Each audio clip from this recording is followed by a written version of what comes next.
Hola, ¿cómo están? Mi nombre es Erika, pero acá soy Eride y bienvenidos a otro episodio de este video podcast titulado Te Cuento, donde nos tomamos un tecito, un mate, un café, un vino, si ya es de noche y me quieren acompañar. Así que quédate, que te cuento.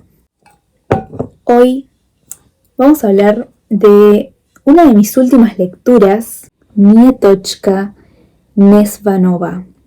Hago un paréntesis para agradecer a mi amigo Santi que me prestó su Kobo. La estoy usando un montón. La verdad es que he leído bastante en los ómnibus. Pero bueno, cerrando paréntesis, quiero hablar de este libro que tenía muy pendiente. Es del escritor ruso Fyodor Dostoyevsky. Y bueno, les voy a leer un fragmento que marqué. Pero desde el instante en que comencé a tener conciencia de mí misma, me desarrollé rápidamente, de una manera por completo inesperada, y algunas impresiones que no tenían nada de infantiles permanecieron vivas en mi memoria. Todo se esclareció ante mí, todo se me hizo pronto comprensible. La época a partir de la cual comencé a fijar en definitiva mis recuerdos, dejó en mí una impresión de fealdad y tristeza. Esta obra fue publicada en 1849 y narra en primera persona la vida de Nietochka, que tras una niñez en la que queda huérfana, es acogida por un príncipe y su familia acomodada, obviamente. Allí conoce a Catalina, su mejor amiga y gran amor. Mi primera idea fue la de no separarme de Catalina. Me atraía irresistiblemente, mis ojos resultaban insuficientes para contemplarla. Y si eso aún no es suficiente antes de que algún escéptico me diga no, las están emparejando, pero son mejores amigas y se aman, pero en una forma platónica. Bueno, puede ser, pero ¿qué tal este fragmento que te leo que es mucho más explícito, si se quiere? ¿Desea usted besarme?, interrogó, después de reflexionar un poco, recordando probablemente nuestra escena y procurando serme lo más agradable posible. Como usted guste, respondí, con una tímida esperanza. Se acercó a mí y muy seria, sin sonreír siquiera, me besó. Bueno, y paro ahí porque si no les leo todo el libro y me emociono. Quizás hoy en día este fragmento no nos impacta como en el momento en el que fue escrito. Yo me imagino que a lo mejor lo que más llama la atención de la novela es el final. Porque es un final incompleto, inconcluso, que te deja esa sensación como cuando te despertás de un sueño y todo queda por la mitad. Nada tiene sentido del todo, hay cosas que quedan en el aire, la historia no está completa. Pero la realidad es que esto yo no se lo puedo reprochar al autor. Ni yo, ni vos, ni nadie. En este caso, es algo que realmente no se le puede criticar al autor, sino que es algo para reflexionar, porque esto que sucedió, no fue su decisión. Él fue víctima de las circunstancias. Es por eso que yo creo que no se puede entender un libro, entender una obra sin conocer el contexto de su publicación, el contexto histórico, quién lo escribió y qué pasó con el autor, qué estaba viviendo mientras escribía estas palabras. Porque a veces creo que nos olvidamos que detrás de cada palabra hay una persona. Hubo una persona de carne y hueso, con sentimientos, que los intentó plasmar en tinta y papel y que perduraron por años y años, y por eso hoy los tenemos acá. ¿Pero qué pasó? ¿Por qué el autor dejó este libro sin terminar? Y más aún, ¿por qué es importante que aún así se haya publicado y que nos llegue hoy? Obviamente, en 1849, que fue cuando se publicó la obra, fue controversial, revolucionaria, totalmente criticada por su contenido tan explícito, queer, LGBT, sáfico, entre dos mujeres que se aman. Y es más, que en la obra nunca se cuestiona la sexualidad de nuestra protagonista, ella nunca se lo cuestiona, no es un tema central de su narración, de su diálogo interno, simplemente es parte de ella, de su historia, es algo normal. Ella no cuenta su padecimiento por ser lesbiana o bisexual o pansexual, o no se sabe con certeza, sáfica, como para generalizar, porque claro, como ella no se lo cuestiona, no es algo que el lector sepa, por lo tanto.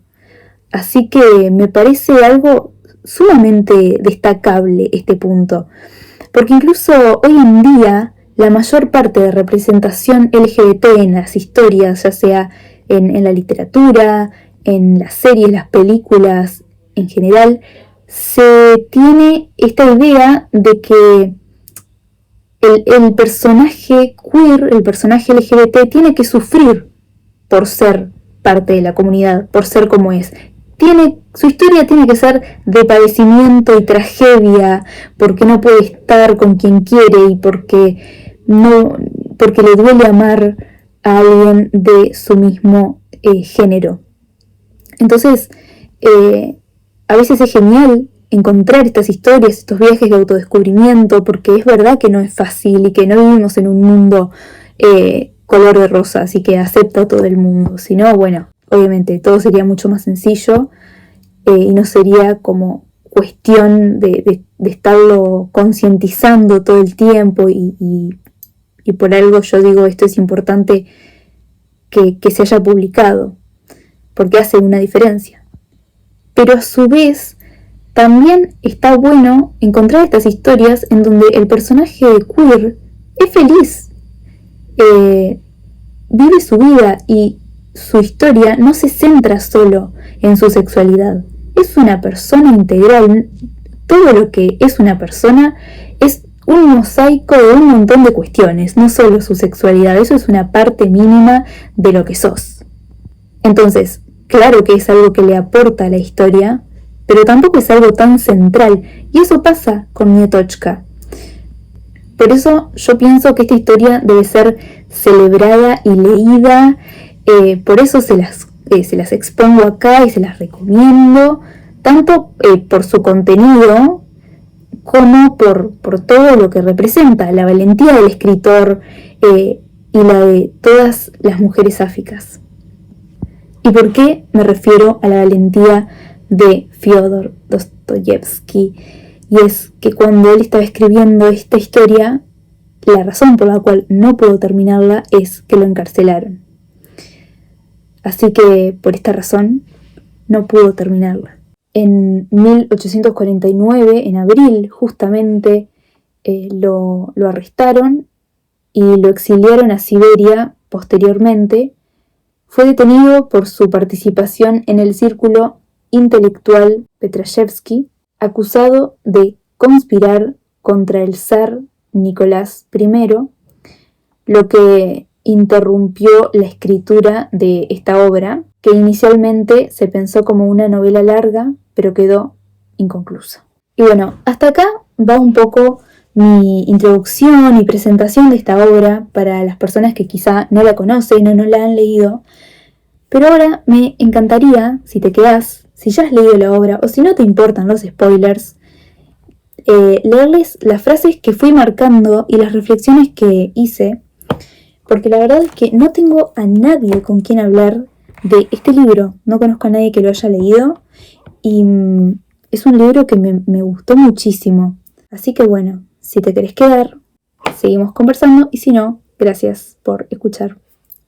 Un beso. Así que seguimos con las personitas que no les importan los spoilers.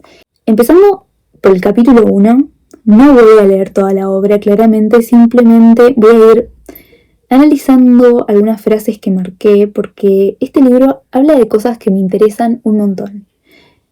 De el arte, de el crecimiento, me encantan los libros que transcurren desde la niñez de un personaje hasta la adolescencia, la adultez, y sentir cómo va creciendo, cómo se va complejizando la escritura y la forma de pensar del personaje en cada capítulo. Me parece sumamente interesante leer ese tipo de obras y esta es una de ellas. Lo que hace Nietochka es contarnos primeramente sobre su padre, sobre su familia. Obviamente en la niñez de una persona su familia es alguien central, es algo central y sus padres son claves en su desarrollo. La madre de Nietochka es una mujer que perdió su dote por casarse con su padre, que ya voy a hablar sobre él, que es todo un personaje. La madre de Nietochka es una mujer que trabaja como loca porque básicamente tiene que mantener la familia. Su padre es alcohólico y además un artista que más que enamorado del arte está enamorado de la fama, en mi opinión. Así que les voy a leer un fragmento para empezar a hablar de este señor. Te pierdes solo con tu desesperación, no tienes paciencia ni valor. Ahora, en un exceso de tristeza, supones que no tienes talento. Eso no es verdad. Tienes talento, te aseguro que lo tienes. Lo veo solo por tu manera de sentir y comprender el arte. Te lo demuestra tu propia vida. Me contaste tu vida en otro tiempo, en tu primera época. También te asaltaba la desesperación sin que te dieras cuenta de ello. Qué hermosa, ¿no? Esta idea de que el talento no se basa solo en la ejecución de un instrumento. El padre de Nietochka es violinista, por eso me refiero a esto, sino también que es una forma de ver y sentir el mundo, o el arte en este contexto. El talento va más allá de una capacidad innata, sino que es una forma de ser. Se trata de un equilibrio entre trabajo y confianza. Lo que pasa con el padre de Nietochka es que perdió toda su confianza. Y al darse cuenta de que no es el mejor, en lugar de seguirse esforzando o de simplemente aceptarlo y seguir tocando, por más que no seas el mejor, se enfrascó en su cabeza, en sus sentimientos, en la bebida y no avanzó, se estancó. Tenía un muy buen amigo, que es algo que te empiezan a contar al principio de la obra, que tenía una relación muy queer platónica con su amigo, que fue el que le enseñó a tocar el violín, y murió, y desde ahí Efinov en picada. Efinov es el padre de Nietochka, sí, creo que se llamaba así. Bueno, si no, me corrigen en los comentarios, pero los nombres rusos a mí se me vuelan un poco, la verdad. Nietochka porque es la protagonista y su nombre está en la portada, pero bueno, si no es medio complicado. Me interesa mucho esto que se acuerda de Nietochka, que justamente recuerda muy bien, se ve que las historias de su padre, cómo la marcó su padre siendo artista y con todos sus amigos también violinistas y de la orquesta. Era una persona medio difícil para tratar, pero tenía buenos amigos. Por eso, uno de sus amigos, este príncipe, fue la que la acogió a Nietochka posteriormente. Hace ya varios años que no ha tocado el violín. ¿Sabe usted por qué? Porque siempre que toma el arco en su mano, se ve obligado a confesar en su fuero interno que no es un artista. Pero cuando abandona el arco, conserva, al menos, la lejana ilusión de que no es certero su juicio. Se trata de un soñador. Cree que de pronto, en virtud de un milagro, se convertirá en el hombre más célebre del mundo, como si se pudiera triunfar de cualquier modo en un momento dado. Tiene sed de gloria, y cuando un sentimiento semejante se convierte en el móvil principal y único de un artista, este artista deja de serlo, pues ha perdido el principal instinto artístico, que es el del amor al arte por el arte, y no por la gloria o por otra cosa cualquiera. Esta es la idea que yo les decía de que el padre de Nietochka no quiere ser artista, sino que quiere ser famoso. Y ahí es donde todo se va al carajo, porque él se va en picada cuando se da cuenta de que no lo va a lograr, y además no trabaja por conseguirlo tampoco. Es esta idea de romantizar e idealizar el decir soy violinista y no el practicar para ser bueno. Es en efecto algo terrible separarse de la idea fija a la cual se ha sacrificado toda la vida y cuyo fundamento, por lo mismo, es serio y profundo. Y acá escribí justamente: la romantización e idealización le mataron la pasión verdadera. Le gusta más la idea de ser artista que serlo en sí. La madre de Nietochka está cansada de toda la situación. Imagínense, este hombre mediocre, entregado a la bebida, que no se hace cargo ni de ella, ni de su hija. La madre, de tanto trabajar y de tanta fatiga, de tanta mala vida, porque están en la pobreza total, muere. Y el padre se va con Nietochka y la dejan ahí a la madre. Nietochka, una niña, sin conciencia, y el padre, cuando tiene la oportunidad, la deja, la abandona en el medio de la nada, como que le dice literalmente esto de, bueno, me voy a comprar cigarros, se va y no vuelve. Pero bueno, el karma existe, y a él también le llega la parca en pocos meses después. Entonces, cuando el príncipe se entera de que su amigo murió y se da cuenta de que su hija quedó totalmente huérfana, la acoge en su hogar. Y es acá donde empieza la adolescencia de Nietochka.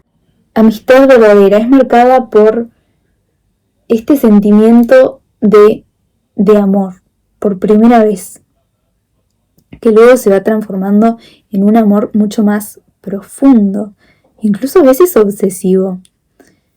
Dice: la primera impresión que tuvo de Catalina, este nuevo personaje que se integra, que se convierte en el amor de Nietochka. Dice: sentía un gran deseo de agradarla, y por eso temía pronunciar cualquier frase y realizar cualquier movimiento. Su aparición provocaba siempre en mí el mayor entusiasmo, no apartaba de ella los ojos, y cuando se iba, contemplaba como en éxtasis la dirección que había seguido, la veía en sueños. Cuando no estaba presente, inventaba largas conversaciones de ambas. Era amiga, jugaba con ella, lloraba con ella. Y bueno, la verdad es que esta frase me parece que ya dice bastante de estas dos y de cómo va a seguir y cómo se va a seguir desarrollando esta cercanía. Al principio Catalina está un poco reacia, como que está un poco celosa de Nietochka, como siempre. Llega un hermanito nuevo y todas las atenciones van al hermanito chiquito. Entonces, claro, imagínense, en este caso no es un hermanito chiquito ni siquiera, es una niña de su misma edad que llegó y parece estar acaparando todo el amor de la gente de su alrededor. Pero con el tiempo, Catalina cae a los pies de Nietochka también, porque Nietochka es una persona que ha pasado por muchas cosas y que a pesar de eso es una persona de un corazón enorme y muy, muy buena y que se hace querer. Mi primera idea fue la de no separarme de Catalina. Me atraía irresistiblemente. Mis ojos resultaban insuficientes para contemplarla. ¿Desea usted besarme?, interrogó, después de reflexionar un poco, recordando probablemente nuestra escena y procurando serme lo más agradable posible. Como usted guste, respondí, con una tímida esperanza.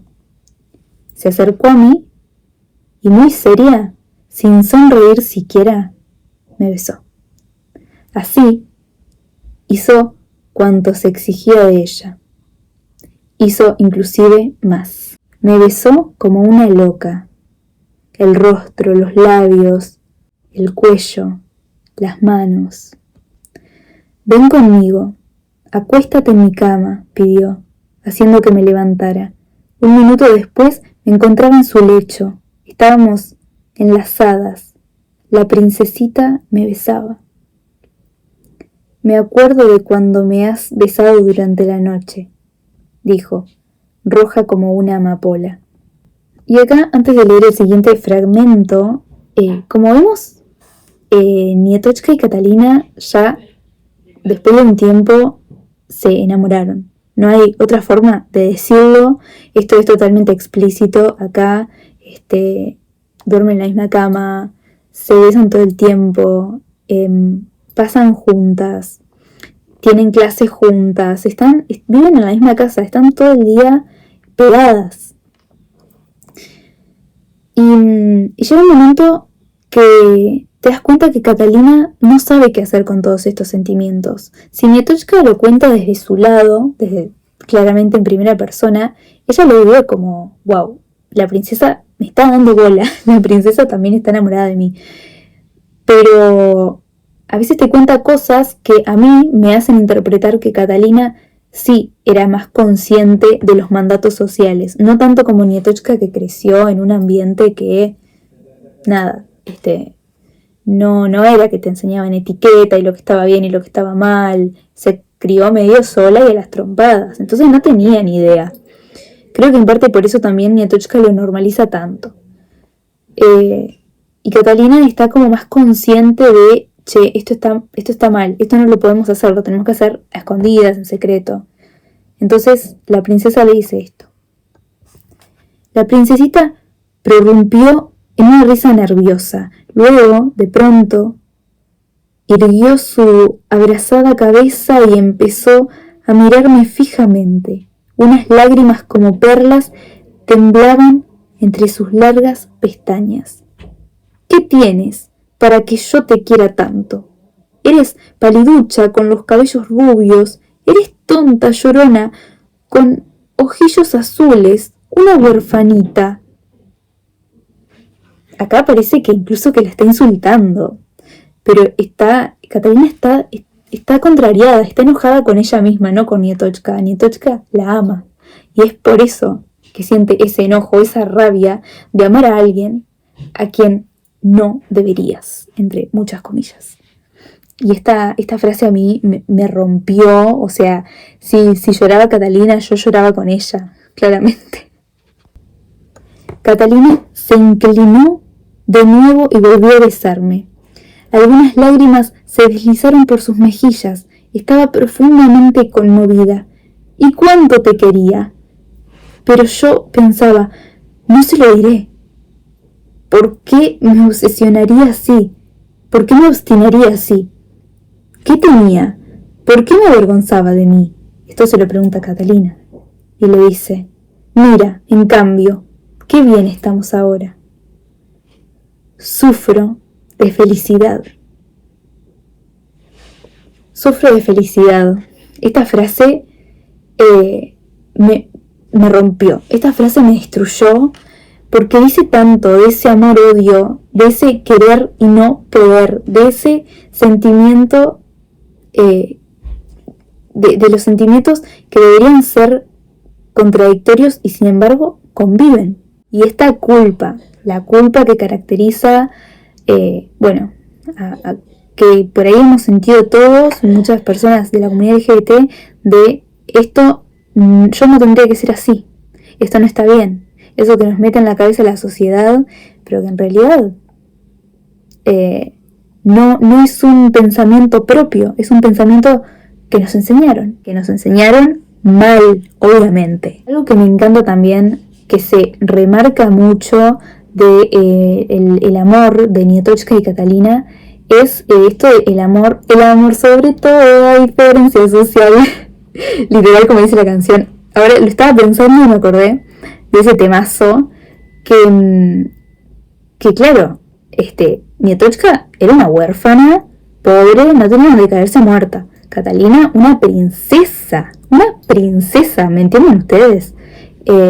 No solo era un amor prohibido, si se quiere, porque eran dos mujeres, sino por la diferencia de clases.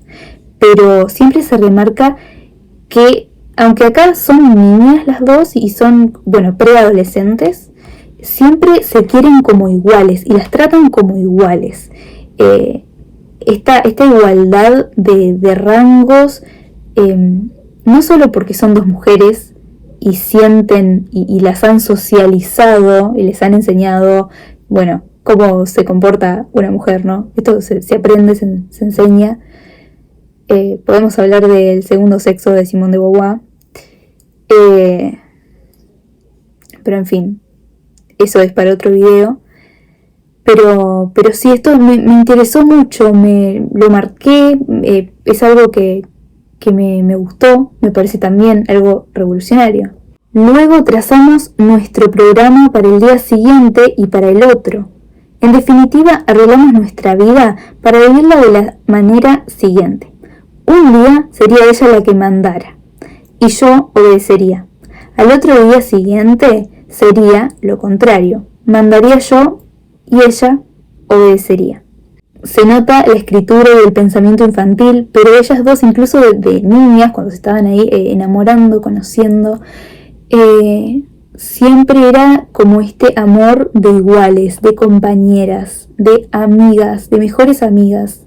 Porque qué forma más pura de amar a otra persona que siendo su compañera, su mejor amiga. En definitiva, soy igual. No hay rangos, no hay yo mando en esta relación y vos obedeces. Acá es un día manda ella y yo obedezco, y al otro día mando yo y ella obedece. Me parece tan hermoso porque son en estos libros que se intenta como hacer alusión a lo infantil, se intenta simplificar tanto una idea, un sentimiento, una emoción que es tan compleja como tener una relación con alguien, una relación afectiva, amorosa, es súper complejo. Hay que tener un nivel de comunicación que no todos tienen.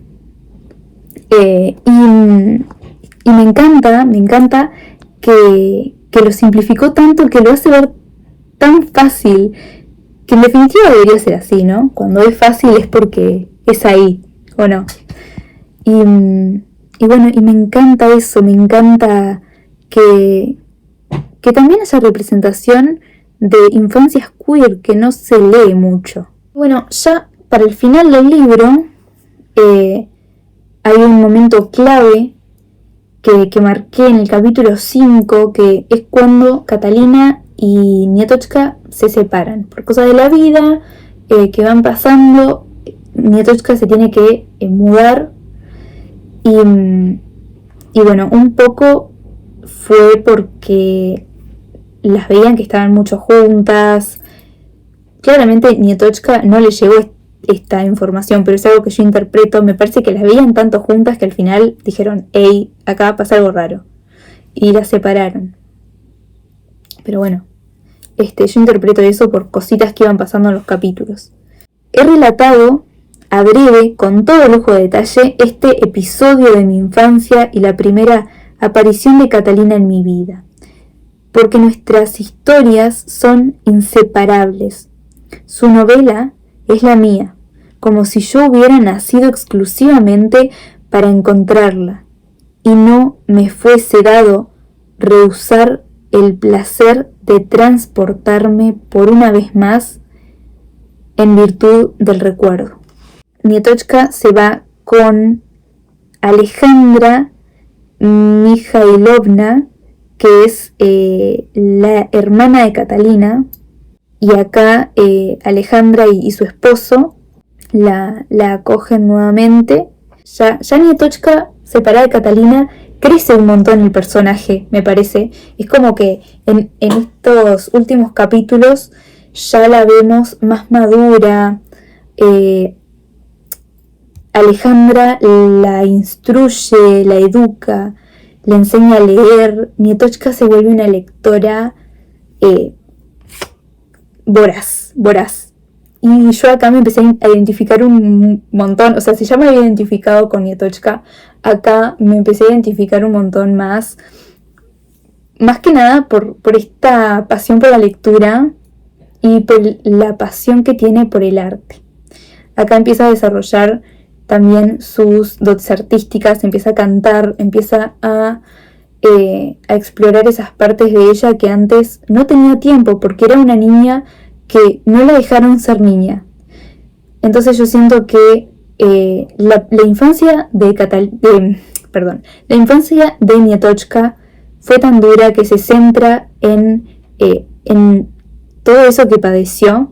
Después tenemos estos capítulos en donde pudo ser niña por fin con Catalina, pudo sentir y sintió tanto de golpe que un poco fue desbordante para ella. No en el mal sentido, al principio sí, pero ya cuando se enamoró de Catalina fue como esta pasión, o sea, la pasión que puede llegar a sentir una niña, una preadolescente, pero era como que te amo y me obsesiono con vos y sos el amor de mi vida y no nos vamos a separar nunca, ¿se entiende? Era como un amor muy fagocitante, que igual a mí me gustó que se separaran. Me hubiera gustado obviamente que el escritor hubiese terminado la novela, porque nunca teníamos como ese reencuentro entre ellas. Pero en fin, me encantaría cuando, no sé, en algún momento tener tiempo y escribir un final, yo escribirlo para mí misma. Si en algún momento lo hago, se los comparto. No sé si lo haré o si tendré tiempo ahora, pero quizá en las vacaciones pueda escribir algo y cerrar un poco toda esta cuestión, cerrar esta historia, y obviamente que termine bien, porque yo quiero que ellas se reencuentren y que sea hermoso. Pero bueno, después de esta etapa de desbordamiento, de sentimientos lindos, pero también de sentimientos feos, de entender todo lo que había vivido, todo ese trauma, tuvo esta etapa que quedó inconclusa, ya de adolescente, de que empieza a formar su personalidad y empieza a formar sus gustos, la lectura, el canto, y por fin está pronta para reencontrarse con su primer amor. Pero bueno, eso no lo pudimos leer, el autor no lo pudo escribir y se publicó lo que se pudo, y de todas maneras fue toda una revolución y la verdad que es increíble, y acá lo estamos leyendo, releyendo y reivindicando. Así que gracias a Fyodor Dostoyevsky. Siempre me cuesta un montón decir su nombre, pero ahí está la foto del autor. Y bueno, con esto me despido. Muchas gracias a las personas que se quedaron hasta acá, hasta el final, para escucharme leer y fangirlear un poco con este libro que me encantó. Bye, nos vemos en el próximo video.